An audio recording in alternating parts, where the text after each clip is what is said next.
Hello students, in the last video we have discussed the digestion that occurs in the buccal cavity. Now we said that in the buccal cavity only 30% of starch is digested. So which means that the food which we get or take in is actually starting its digestion from the stomach. So today we would discuss the next part of the alimentary canal, that is the B part. First is the oesophagus, or it is known as food pipe. So we discussed that here no chemical digestion occurs.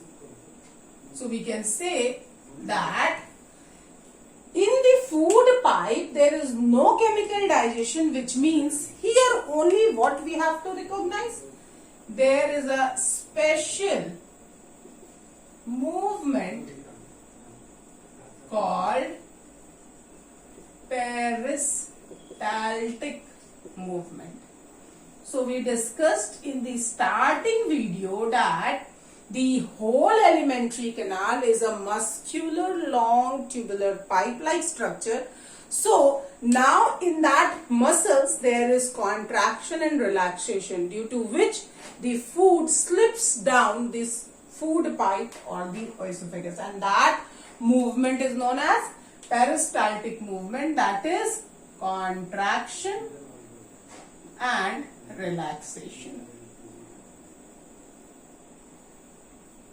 So we would say that once the food get inside this, that is your,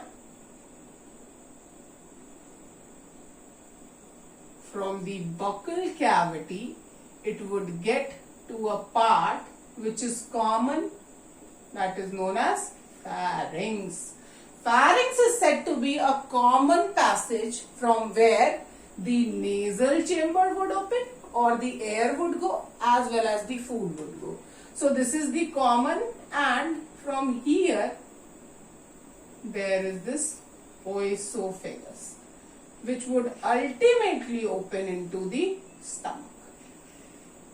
So now we can say this pharynx, which is the common to both air as well as the food, would lead the food particle or the bolus into the opening of this food pipe.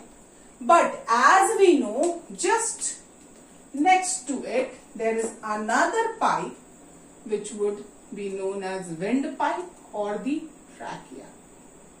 So while we are swallowing the food must get inside this, that is your oesophagus, and not into the trachea. This is your trachea. So to prevent this, there is a flap like structure called epiglottis.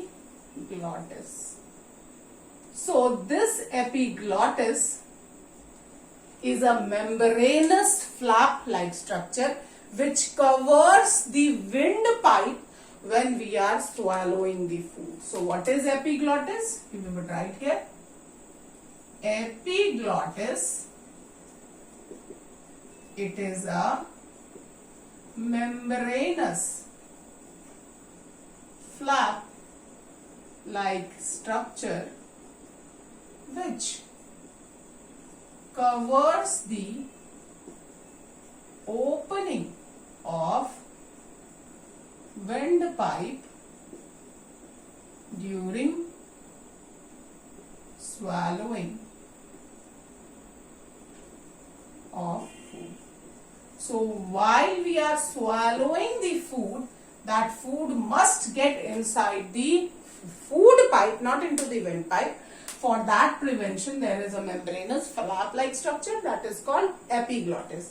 Now, the food or the bolus would get from here to here, and it would enter into the stomach, and this movement is actually contraction and relaxation, which we discussed as peristaltic movement. Now, the next part, which is the C, that is called stomach.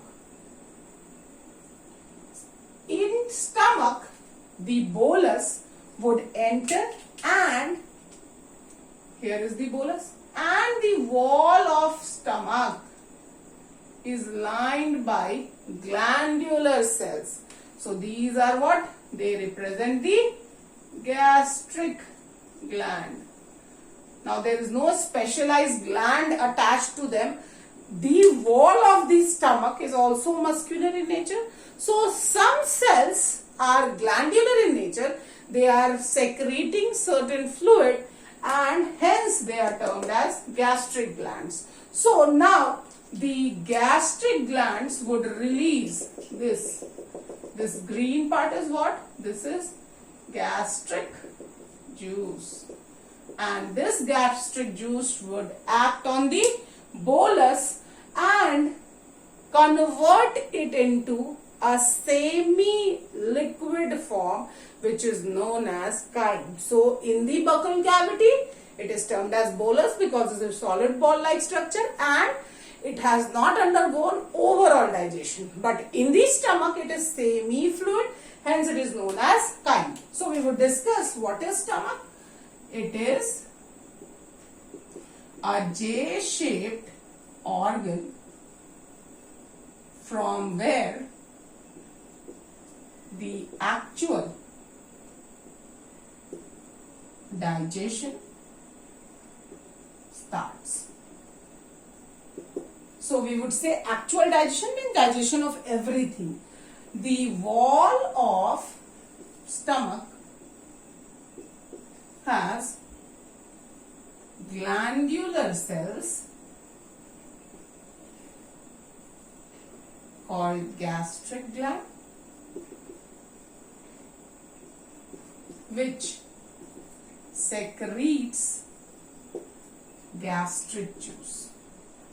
So what is important? In the stomach, the digestion is occurring due to this gastric juice. In the buccal cavity, that 30% of starch digestion was occurring due to saliva or secretion of salivary gland. Here, gastric gland is secreting this gastric juice. Now, this juice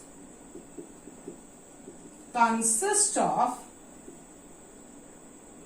of mainly 3 components. There are more than these components, but there are mainly 3 components. What are those 3 components? First one is HCl. Obviously, we know this is hydrochloric acid and a very strong acid. So due to this, the nature of stomach becomes acidic. Now, after this HCl, there is another pepsinogen. Now we have written gen. It is an inactive protein digesting enzyme. What is this? It is an inactive protein digesting enzyme. Hence, this pepsinogen is converted to pepsin, which is an active enzyme, active protein digesting enzyme, and this conversion occurs in the presence of this HCl. So HCl is also important for this conversion, and because it is a strong acid, so for the protection process there is small amount of mucus present in the gastric juice. This protects the wall of stomach from the strong action of HCl. So from this acid or from the action of acid, the walls of the stomach does not get corroded because of this mucus which covers the wall of the stomach. Now what we can say, in stomach what is occurring?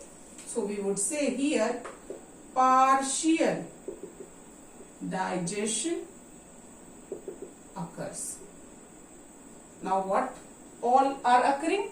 So due to pepsin, protein is digested, but it is not digested completely. It is partially digested. So first, pepsin, which is the important part of the gastric juice, would digest the protein or partially digest the protein. Other than this, the gastric juice also has small amount of gastric amylase. This would digest or partially digest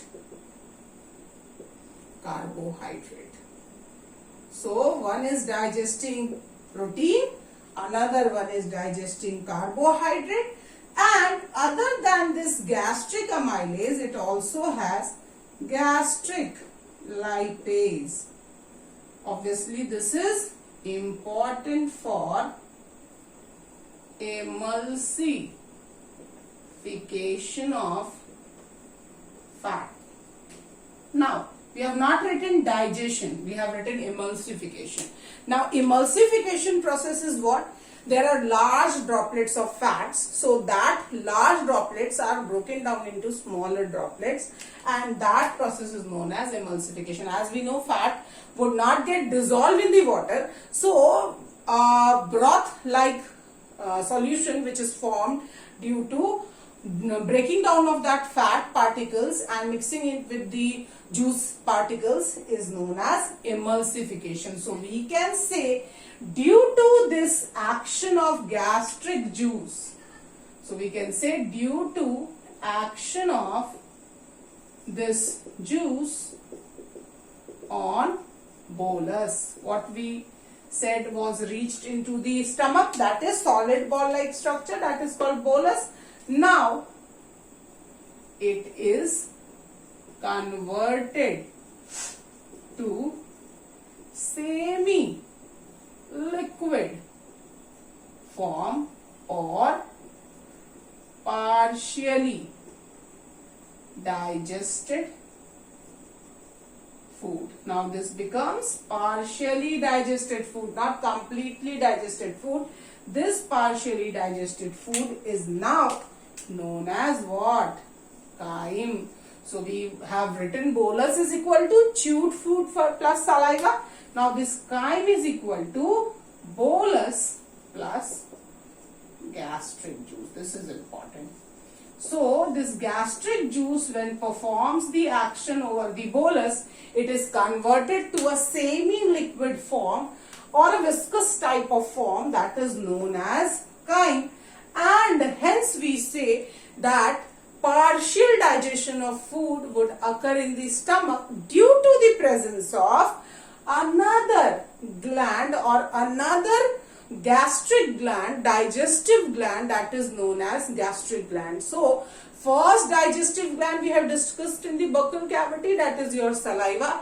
Esophagus would not have any sort of digestive glands, and stomach's wall is having another digestive gland, that is called gastric glands. But here also we have written partial digestion occurs, which means complete digestion would occur in the small intestine part or the next part of your alimentary canal. This we will discuss in the next video.